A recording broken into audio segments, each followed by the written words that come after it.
ಇದೆಲ್ಲದರ ಮಧ್ಯೆ ಹೊತ್ಕೊಂಡಿರುವಂತ ಸಿಎಂ ಕುರ್ಚಿ ಕದನ ತಾರಕಕ್ಕೇರ್ತಾ ಇದೆ. ಸ್ವಾಮೀಜಿ ಹೇಳಿಕೆ ಸರಿಯಲ್ಲ ಅಂತ ಸಚಿವರು ಗರಂ ಆಗಿದ್ರೆ ಮತ್ತೊಂದು ಕಡೆ ದಲಿತ ಸಿಎಂ ಕೂಗು ಕೂಡ ಇದೀಗ ಸ್ಫೋಟಗೊಳ್ತಾ ಇದೆ.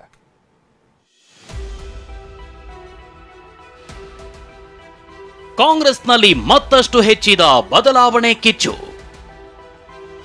ಸಿಎಂ ಭೇಟಿಯಾದ ಡಿಸಿಎಂ, ಸುದೀರ್ಘ ಮಾತುಕತೆ. ದಲಿತ ಸಿಎಂ ಕೂಗನ್ನ ಮುನ್ನೆಲೆಗೆ ತಂದ ನಾಯಕರು. ಕಾಂಗ್ರೆಸ್ನಲ್ಲಿ ಸಿಎಂ ಬದಲಾಗಬೇಕು ಅಂತ ಒಂದು ಗುಂಪು, ಕೆಪಿಸಿಸಿ ಅಧ್ಯಕ್ಷರು ಬದಲಾಗಬೇಕು ಅಂತ ಒಂದು ಗುಂಪು ಪರಸ್ಪರ ಕಾಲಳಿಯೋ ಕಾರ್ಯಕ್ರಮದಲ್ಲಿ ತೊಡಗಿದ್ದಾರೆ. ಈ ಕಿತ್ತಾಟ ಜೋರಾಗ್ತಿರೋದ್ರಿಂದ ಅಲರ್ಟ್ ಆಗಿರೋ ಡಿಸಿಎಂ ಡಿಕೆ ಶಿವಕುಮಾರ್ ನೆನೆ ತಡರಾತ್ರಿ ಸಿಎಂ ಸಿದ್ದರಾಮಯ್ಯರನ್ನ ಭೇಟಿಯಾಗಿದ್ದಾರೆ. ಚನ್ನಪಟ್ಟಣದಿಂದ ಬರ್ತಿದ್ದಂತೆ ಸಿಎಂ ಜೊತೆಗೆ ಅರ್ಧ ಗಂಟೆ ಕಾಲ ಚರ್ಚೆ ನಡೆಸಿದ್ದಾರೆ. ಈ ವೇಳೆ ಪದಾಧಿಕಾರಿಗಳ ಸಭೆಯಲ್ಲಿ ವ್ಯಕ್ತವಾದ ಅಭಿಪ್ರಾಯವನ್ನ ಸಿಎಂ ಜೊತೆಗೆ ಡಿಕೆ ಹಂಚಿಕೊಂಡಿದ್ದಾರೆ. ಕೆಲವು ಶಾಸಕರಿಗೆ ನೋಟಿಸ್ ನೀಡೋದಾಗಿ ಸಿಎಂಗೆ ಹೇಳಿದ್ದಾರೆ. ನೋಟಿಸ್ ಕೊಡೋದು ಅಧ್ಯಕ್ಷರಿಗೆ ಬಿಟ್ಟಿದ್ದು ಎಂದ ಬರಂ. ಸಿಎಂ ಸ್ಥಾನ ಕಡ್ಲೆಪುರಿನ ಎಂದ ಸಚಿವ ಮಹದೇವಪ್ಪ ಗರಂ. ಶಾಸಕರು ಸಚಿವರು ನೀಡ್ತಿರೋ ಬಹಿರಂಗ ಹೇಳಿಕೆಗಳನ್ನ ತಡೆಯಲೆಂದೇ ಕೆಪಿಸಿಸಿ ಅಧ್ಯಕ್ಷ ಡಿಕೆ ಶಿವಕುಮಾರ್ ನೋಟಿಸ್ ನೀಡೋದಾಗಿ ಹೇಳಿದ್ದಾರೆ. ಈ ಹೇಳಿಕೆಗೆ ಗೃಹ ಸಚಿವ ಪರಮೇಶ್ವರ್ ಬೆಂಬಲಿಸಿದ್ದಾರೆ. ನೋಟಿಸ್ ನೀಡೋದು ಬಿಡೋದು ಅಧ್ಯಕ್ಷರಿಗೆ ಬಿಟ್ಟದ್ದು ಅಂದಿದ್ದಾರೆ. ಅದು ಅವರು ಅಧ್ಯಕ್ಷರು ಮಾಡೋ ಕೆಲಸ ಅಲ್ವಾ. ಅಧ್ಯಕ್ಷರು ಯಾವುದನ್ನ ಯಾರು ಪಕ್ಷದಲ್ಲಿ ಕಾರ್ಯಕರ್ತರಿರ್ಬೋದು, ಶಾಸಕರಿರ್ಬೋದು, ಸಚಿವರು ಇರ್ಬೋದು, ಪಕ್ಷದ ಚೌಕಟ್ಟಿನಲ್ಲಿ ಕೆಲಸ ಮಾಡಿ ಅಂತ ಹೇಳುವಂಥದ್ದನ್ನ ಹೇಳಿದ್ದಾರೆ ಅಂತ ನಾನು ಅರ್ಥೈಸ್ಕೊಳ್ತೇನೆ.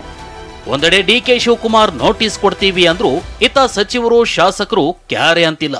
ಸಿಎಂ ಸ್ಥಾನ ಡಿಕೆ ಕೊಡಿ ಅನ್ನೋ ಸ್ವಾಮೀಜಿ ಹೇಳಿಕೆಗೆ ಸಚಿವ ಮಹದೇವಪ್ಪ ಗರಂ ಆಗಿದ್ದಾರೆ. ಸಿಎಂ ಸ್ಥಾನ ಕೊಡಿ ಅನ್ನೋಕೆ ಅದೇನ್ ಕಡ್ಲೆಪುರಿನಾ ಅಂತ ಪ್ರಶ್ನಿಸಿದ್ದಾರೆ.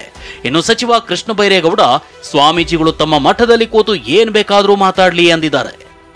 ನಾನು ಏನು ಹೇಳ್ತೀನಿ, ನಾವು ಡೆಮೋಕ್ರಸಿನೂ ಇದ್ದೀವಿ.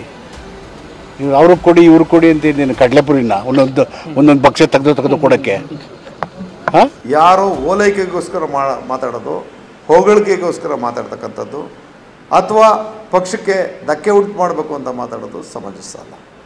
ಕೆಲವು ಶಾಸಕರು ಮೊದಲನೇ ಬಾರಿ ಬಂದವರು ಭಾಳ ಹರಡ್ತಾ ಇದ್ದಾರೆ. ಇದೊಂಥರ ಇವತ್ತು ಯಾರಿಗೆ ಬುದ್ಧಿ ಹೇಳೋದು, ಯಾರಿಗೆ ಇದ್ದಿ ಹೇಳೋದು ಗೊತ್ತಿಲ್ಲದೆ ಅಂತ ಪರಿಸ್ಥಿತಿ ಬಂದುಬಿಟ್ಟಿದೆ. ಆದರೂ ಕೂಡ ಸ್ವಾಮೀಜಿಯವರು ಅವ್ರೇನಾದರೂ ಹೇಳಬೇಕಂದ್ರೆ ಅವರ ಮಠದಲ್ಲಿ ಕೂತ್ಕೊಂಡು ಅವರು ಪ್ರೆಸ್ ಮೀಟ್ ಮಾಡಿ ಹೇಳ್ಬೋದು, ಅಥವಾ ಜನ ಕರೆದು ಹೇಳ್ಬೋದು. ಸರ್ಕಾರಿ ಕಾರ್ಯಕ್ರಮಕ್ಕೆ ಬಂದು ಈ ರೀತಿಯಾಗಿ ಮಾತನಾಡ್ತಕ್ಕಂಥದ್ದು ಉಚಿತ ಖಂಡಿತವಾಗಿಯೂ ಕೂಡ ಅಲ್ಲ. ದಲಿತ ಸಿಎಂ ಕೂಗೆಬ್ಬಿಸಿದ ಶಾಸಕ ನರೇಂದ್ರ ಸ್ವಾಮಿ. ಜಾತಿಗೊಂದು ಡಿಸಿಎಂ ಸ್ಥಾನದ ಆಗ್ರಹದ ಬೆನ್ನಲ್ಲೇ ಕಾಂಗ್ರೆಸ್ನಲ್ಲಿ ದಲಿತ ಸಿಎಂ ಕೂಗು ಕೂಡ ಎದ್ದಿದೆ. ಈವರೆಗೂ ಲಿಂಗಾಯತ, ಒಕ್ಕಲಿಗ ಸಮುದಾಯದವರೇ ಸಿಎಂ ಆಗಿದ್ದಾರೆ.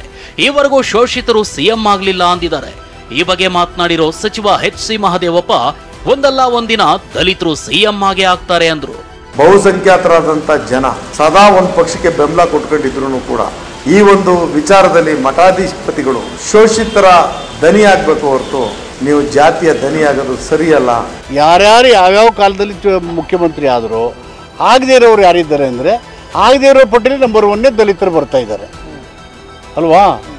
ಸೊ ಏನಾದರೂ ಆ ಥರ ನಮಗೆಲ್ಲ ಅವಕಾಶಗಳು ಸಿಗಬೇಕು, ಸಂವಿಧಾನದ ಆಸೆ ಇದೆ ಅಂತ ಹೇಳಿದ್ರೆ ಮಾತಾಡೋರೆಲ್ಲ ಅದನ್ನೇ ಹೇಳಬೇಕು.